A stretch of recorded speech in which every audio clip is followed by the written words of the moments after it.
Hello, it's me again. What's up? Hope you're doing all right. Thanks for coming here to chill with me for a little bit. Hang out, have a little talk. I'm right here in the forest. You may recognize this spot. I often film my videos here. It's a nice little quiet spot. In this video, I was just gonna sort of freestyle again. I don't usually prepare to say anything in these videos because I feel like it's easier to just speak and see if anything useful comes out. So, most people will probably just click off after 30 seconds.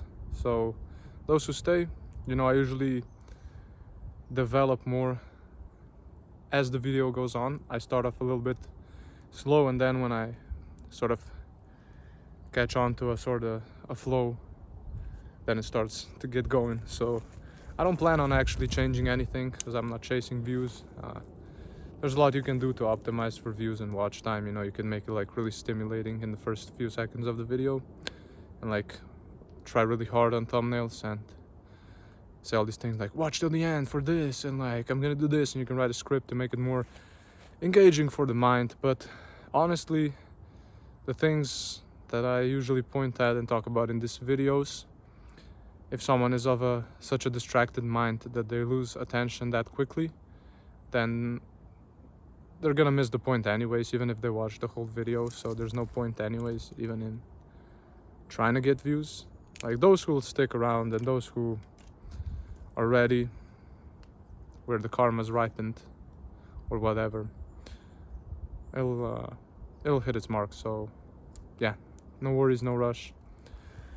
But today I was sort of gonna talk about the same thing I always do, something along the lines of no self, things like that.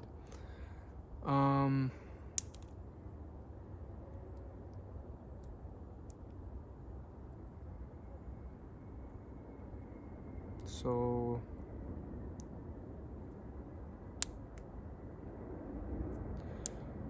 I was sort of gonna how should I start?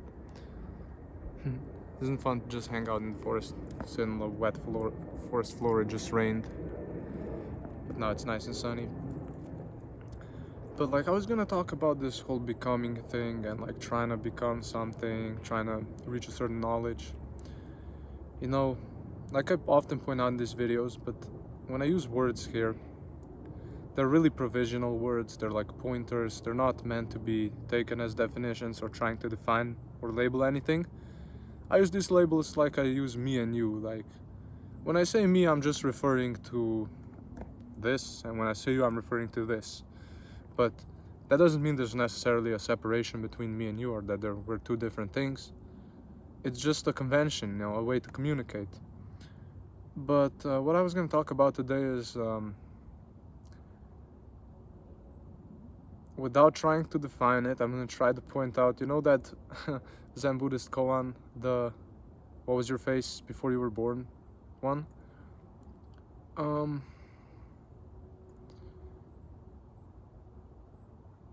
So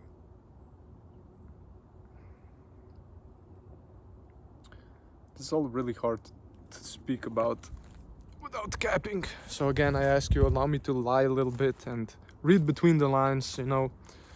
Let me be the noise that points to silence, but don't take the noise for the silence, but see the silence it points to.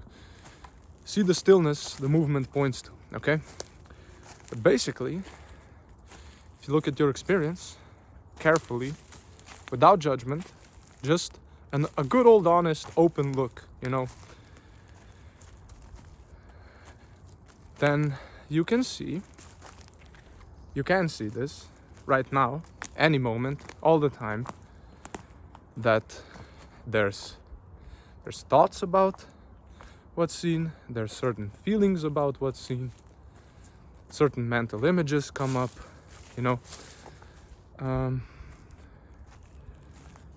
patterns, thoughts of me seeing, thoughts of me doing, right? And they're all seen, right? Seeing. If you step back right? Again, I'm gonna give a little trick, don't take this too literally, but pretend with me for a moment.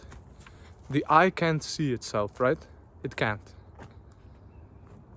So wouldn't it make sense by that logic, or like the ear can't hear itself, the tongue can't taste itself,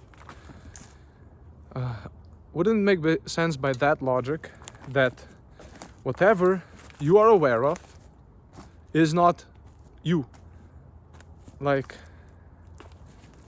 doesn't that make sense? Like, you must be what's aware, right? Again, I'm lying, don't take it too literally. We're gonna dissolve the last distinction too, but stay with me, those who know what I'm pointing at. But doesn't that make sense? Does it? Like, if you feel pain, you must not be the one feeling pain if you're aware of feeling pain, right? Does that make sense? You're not the pain. If you feel your head, you must not be the head. If you feel your body, you must not be the body. Isn't your body just a feeling you have? Like a sensation, let's use the word sensation. You see the body, the form, you feel it, it makes sounds, it feels, right? But you're aware even of that. You're aware of the body feeling. So you must not be the body that feels, right? The mind. You're aware of the mind, the thoughts, the feelings. So they must not be your thoughts or feelings. If you look really, really, really carefully, like, just look. Even the thought I'm looking, it just happens. Just like the wind. It just blows. If you just keep looking, you can totally see it. Anyone can do it. You can do it 100%. Maybe you already did. Maybe this video is just a reminder that the thoughts, the images, the feelings, right? They're playing a character. There's a pattern of thoughts playing a character, feelings being related to certain things, and mental images making you know certain things in a certain way. Like, for example, I'm going to talk about my own personal weed addiction. But how it works for me is like, I get these mental images of, how nice it is to smoke, right? And then I get these feelings of craving for smoking. And these images and these feelings, and then this weird idea of what weed is, sort of, if not seen clearly, and if happening unconsciously, you become addicted, right? Even though the whole addiction itself is just a really strongly reinforced pattern of mental images, feelings, and thoughts. Not seen fully, not seen clearly, not understood for what they are, right? The only way you can break out of this cycle is, there's no other way than just being aware of it. That's what liberation really is. It's just seeing all the patterns. Because once you see the pattern that causes suffering, once it's seen, doesn't matter who sees it, there doesn't have to be a seer. It's completely irrelevant. You can call it someone seeing, you can call it no one seeing. Doesn't matter. Like, I'm not talking about complete understanding here or whatever. I'm talking about purely liberation from suffering. Just once you fully see that the fire burns you, that this causes suffering, then there's freedom. That's all it is. Nothing to do. I'm not talking about enlightenment here. I'm merely talking about liberation from suffering.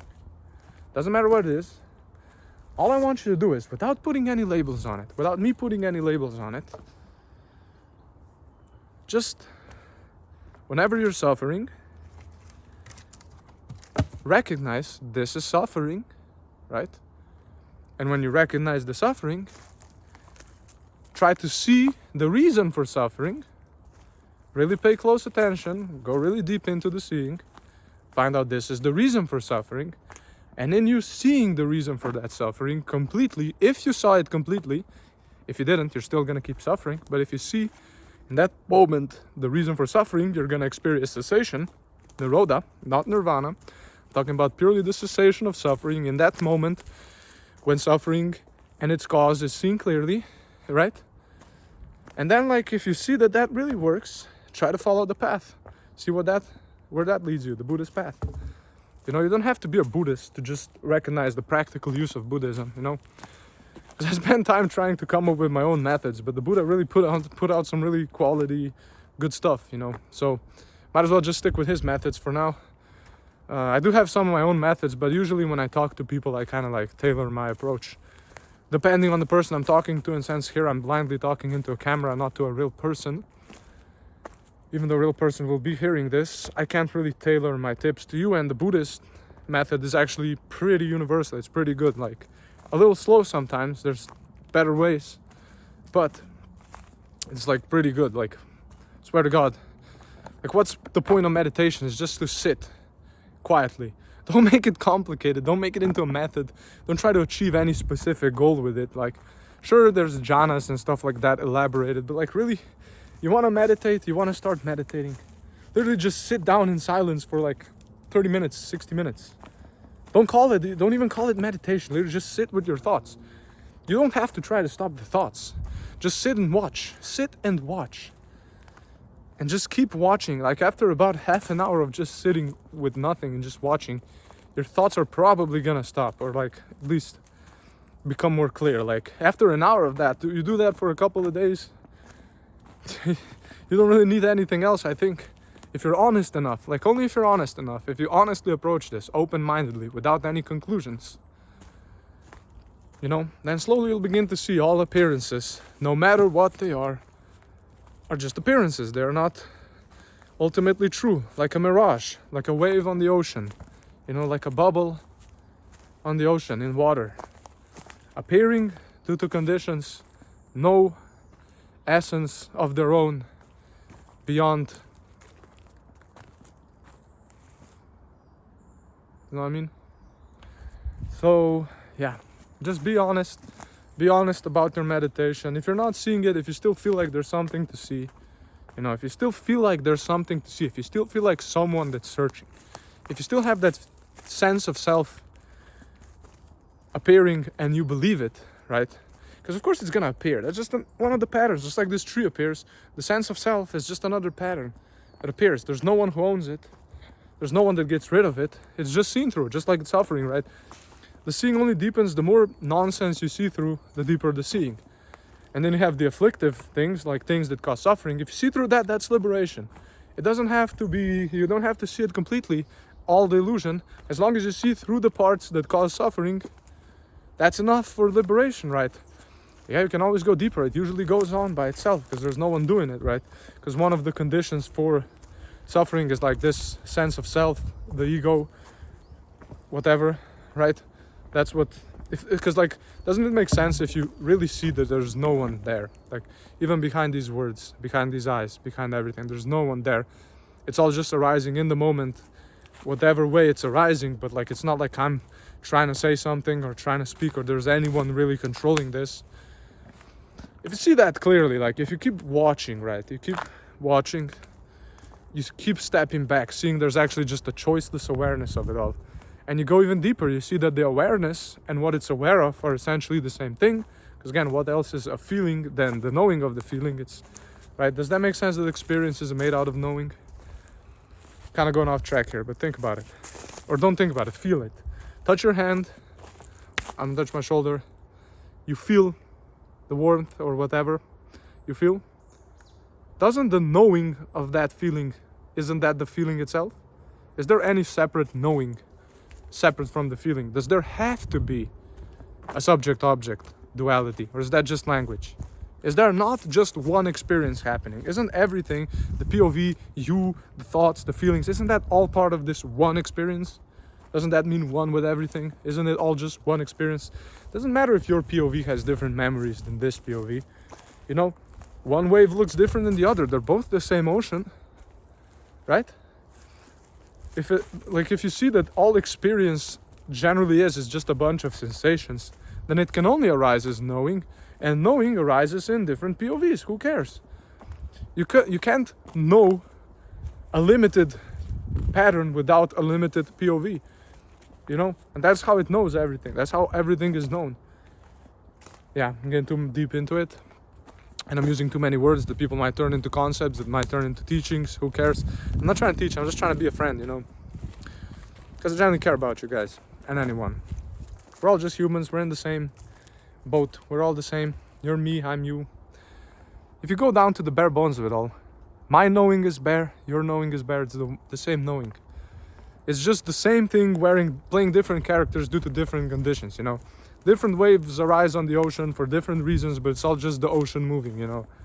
Like, yeah, the POV is different, the memories are different, the sensations are different, the life is different, but the base knowing of it all is the same. The field of knowing. Again, I'm just naming. Don't take it literally. There's no such thing as the field of knowing. To end this video off, whatever I said, I take it all back. It was just temporarily arising. I don't take claim to it. That's just how it is, okay? Thanks for watching. See you in another video. Bye.